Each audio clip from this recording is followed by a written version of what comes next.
Pada zaman dahulu di sebuah kerajaan Daha yang makmur dan sejahtera, dipimpin oleh Raja Kertamata, ia memiliki kedua gadis yang cantik dan jelita.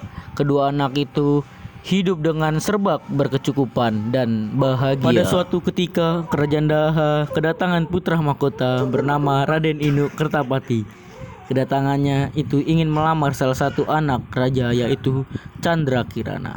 "Hai putra mahkota, ada apa kau datang ke kerajaan ini?"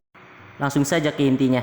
Saya ingin melamar salah satu putri Anda, yaitu Candrakirana, ujar Raden Inu.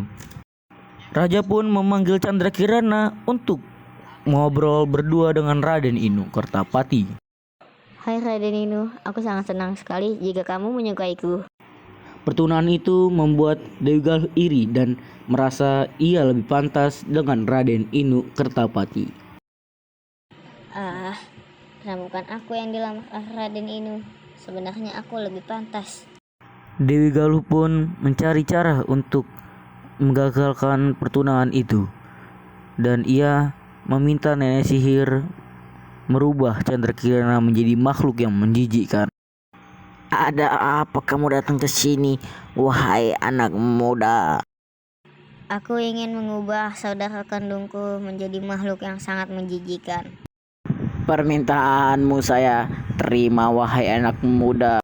Nenek sihir pun mencari Candrakirana untuk mengubahnya menjadi keong mas. "Bim selabim abrakadabra." Dewi Galuh pun datang untuk menghampiri Candrakirana yang sudah menjadi keong mas. Lalu ia melempar Candrakirana ke sungai.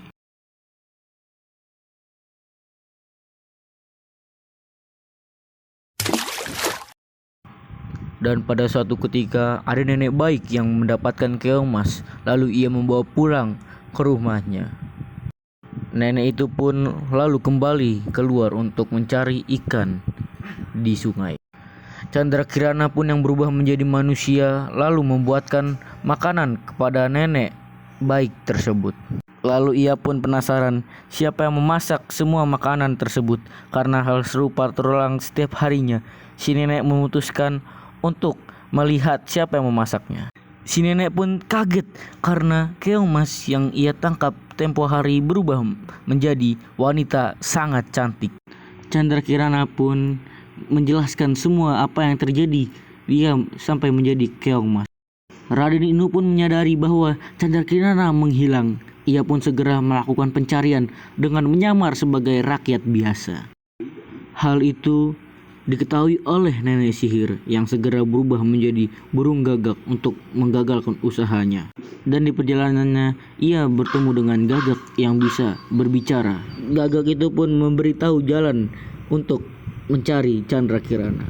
Di perjalanan itu bertemu dengan kakek sang sakti yang memberitahu gagak itu sebenarnya adalah nenek sihir yang jahat. Lalu Raden Inu pun berbalik arah untuk mencari Candrakirana. Raden Inu pun lelah dan ingin mencari rumah warga untuk meminta minum. Dan setelahnya Raden Inu pun sudah ingin meminta minum, dan ternyata rumah itu adalah rumah yang ditempati Candrakirana. Dan Candrakirana pun terbebas dari kutukan nenek sihir. Itu adalah syarat karena Candrakirana sudah menemukan pujaan hatinya. Raden Inu pun mengajak Candrakirana untuk kembali ke kerajaan.